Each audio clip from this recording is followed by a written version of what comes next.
अस्सलाम वालेकुम। दुनिया की सोचों में खुश आमदीद। भारत आबादी के लिहाज से दुनिया का दूसरा बड़ा मुल्क, जीडीपी के एतबार से दुनिया की पांचवी बड़ी मईशत और साइज के एतबार से दुनिया की दूसरी बड़ी फौज वाला मुल्क है। भारत का शुमार एटमी सलाहियत रखने वाले सिर्फ 7 ममालिक में होता है।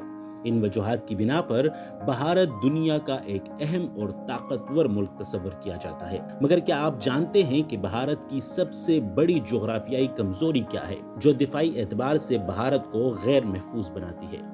आज की वीडियो में हम इसके बारे में बात करते हैं। भारत के शुमाल मशरक में बांग्लादेश, नेपाल, भूटान और चीन के दरमियान आपको एक तंग राहदारी या कॉरिडोर नजर आ रहा है। ये तंग राहदारी मरकजी भारत को अपनी शुमाल मशरक की रियासतों से मिलाती है। इस राहदारी को करीब वाक़िया शहर सिलीगुड़ी की मुनासबत से सिलीगुड़ी कॉरिडोर के नाम से जाना जाता है। ये राहदारी इतनी ज्यादा तंग है कि एक मकाम पर इसकी चौड़ाई सिर्फ 17 से 20 किलोमीटर रह जाती है। अगर ये राहदारी किसी तरह ब्लॉक हो जाए या कर दी जाए तो भारत का इसकी उन 8 अहम रियासतों से जमीनी राब्ता कट जाता है और समंदर से तो इन रियासतों को रास्ता है ही नहीं, क्योंकि समुद्री रास्ते से गुजरने के लिए भारत को खलीज बंगाल से जाना पड़ेगा और ये रास्ता बांग्लादेश या बर्मा से होकर गुजरता है। इन 8 रियासतों में आसाम, अरुणाचल प्रदेश, सिक्किम,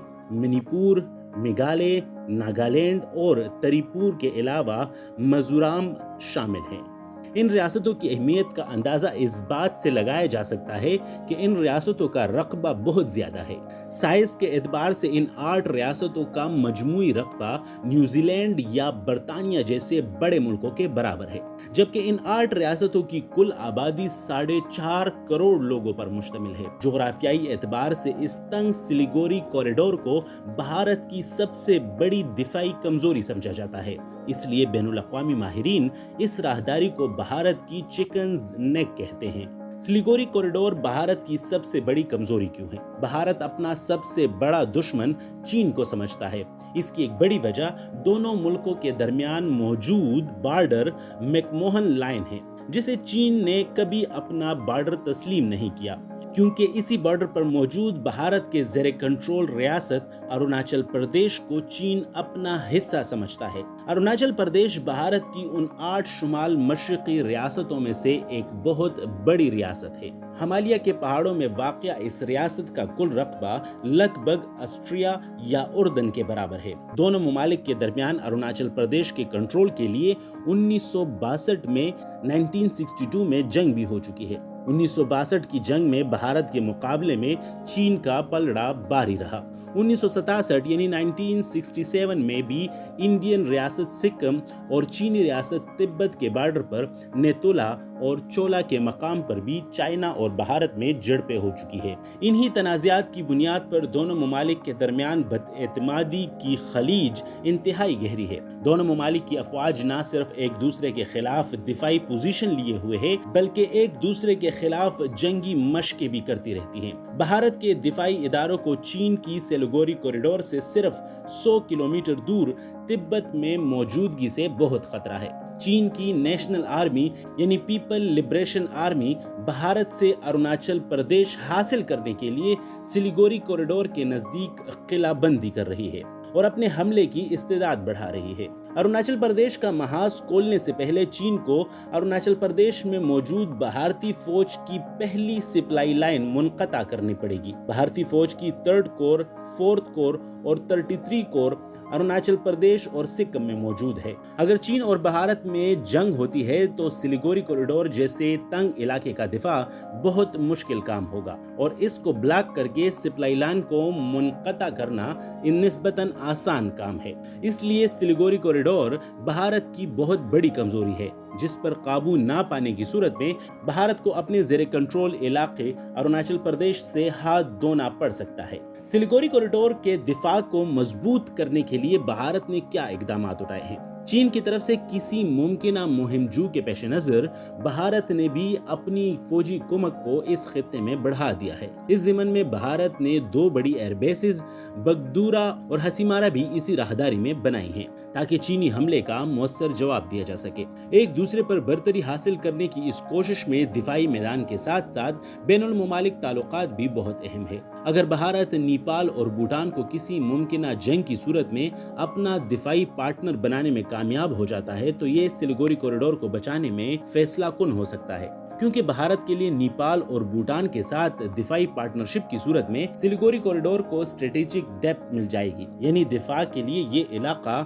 ذرا وائڈ چوڑا ہو جائے گا اور اس صورت میں چین کے لیے اسے بلاک کرنا مشکل ہوگا۔ اسی مقصد کے حصول کے لیے تاریخی طور پر بھارت نے اپنے دونوں ہمسایوں بھوٹان اور نیپال کو اپنے زیر اثر رکھا ہوا ہے۔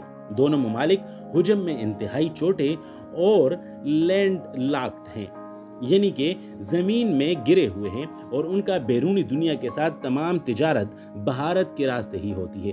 دونوں ملکوں کی تجارت اور صنعت کا سارا دار و مدار بھارت پر رہا ہے، اس لیے بھارت ان ممالک کی کمزور جغرافیائی پوزیشن کا فائدہ اٹھاتے ہوئے انہیں چین کے خلاف اپنے دفاع میں استعمال کرتا رہا ہے۔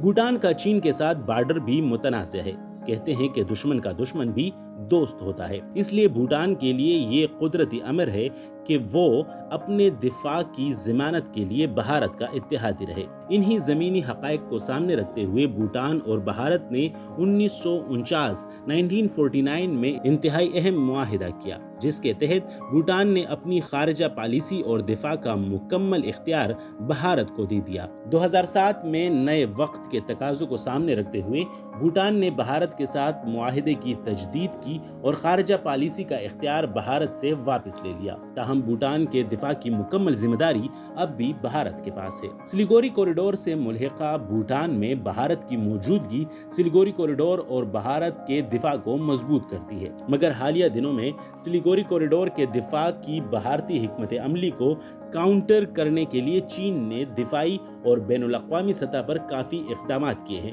بھارت کی نیپال کے اندرونی معاملات میں بھی بڑھتی ہوئی مبینہ مداخلت سے نیپال ناخوش ہے، جس کا چین نے فائدہ اٹھایا ہے۔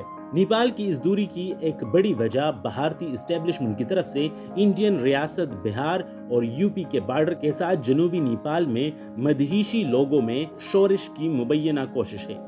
نیپالی حکومت یہ سمجھتی ہے کہ 2015 میں نیپالی آئین میں ترمیم کے لیے بھارت کی جانب سے مدہیشی لوگوں کے ذریعے دباؤ ڈالا گیا۔ اس مقصد کے لیے مبینہ طور پر مدہیشی لوگوں کے ذریعے بھارت سے آنے والے تیل، ادویات اور دیگر سامان کی ناکہ بندی کر کے نیپالی پالیسی سازوں اور حکومت کو آئین میں تبدیلی پر مجبور کیا گیا۔ ماہرین کے مطابق بھارت کے اس اقدام سے دونوں ممالک میں دوریاں بڑھی اور نیپال نے بھارت کے بجائے چین کی طرف دیکھنا شروع کر دیا ہے۔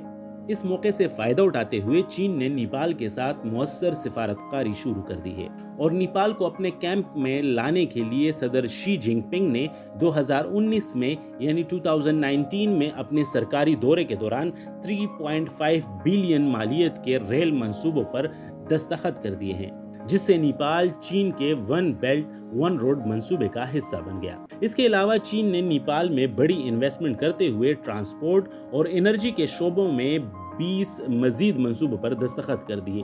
چین کے ان اقدامات سے دونوں ممالک کے درمیان تعلقات تاریخ کی بلند ترین سطح پر پہنچ گئے۔ چین نے بھوٹان کے ساتھ بھی روابط اور دوستی بڑھانی شروع کر دی ہے، جس سے بھارت کے منصوبہ ساز فکر مند ہے۔ بھوٹان کے ساتھ سرحدی مسائل کے حل کے لیے چین نے کمال عقل مندی کا مظاہرہ کرتے ہوئے بھوٹان کے ساتھ مؤثر سفارتکاری کی کوشش کی۔ اسے شمال میں پسار لنگر اور جکار لنگر کا 495 اسکوائر کلومیٹر رقبہ دیتے ہوئے جنوب مغرب میں دھوکھلم کا خطہ لینے پر آمادہ کر لیا۔ یاد رہے کہ اس تبادلے کے نتیجے میں بھوٹان کے پاس زیادہ یعنی 495 اسکوائر کلومیٹر رقبے کا خطہ آنا تھا، جبکہ چین کے پاس کم یعنی 269 اسکوائر کلومیٹر رقبے کا خطہ ہونا تھا، جس کا بظاہر فائدہ بھوٹان کو ہونا تھا، مگر اس پیشکش کے پیچھے چین کی ایک گہری چال تھی۔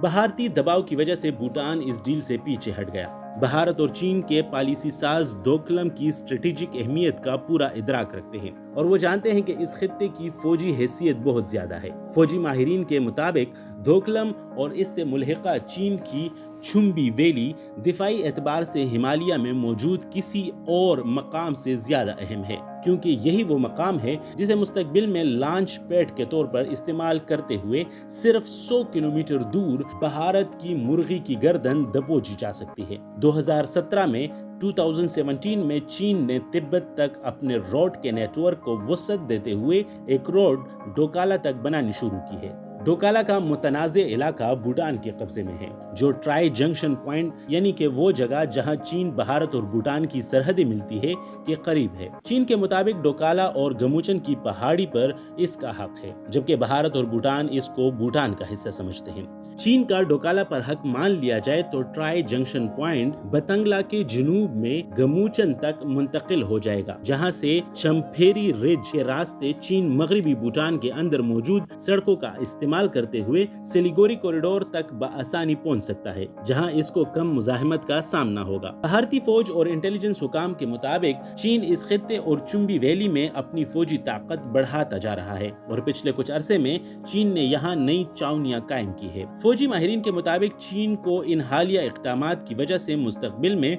सिलीगुड़ी कॉरिडोर की नाकाबंदी करने अरुणाचल प्रदेश तक भारतीय फौज की सप्लाई रोकने में मदद मिलेगी। इस नतीजे में चीन अरुणाचल प्रदेश को भारतीय कंट्रोल से हासिल कर सकता है। खित्ते की दो बड़ी माशी और फौजी ताकतों के माबैन इस लंबी, कठिन और आसाब शिकन जंग में फतह किसको नसीब होती है, इसका फैसला तो आने वाला वक्त ही करेगा।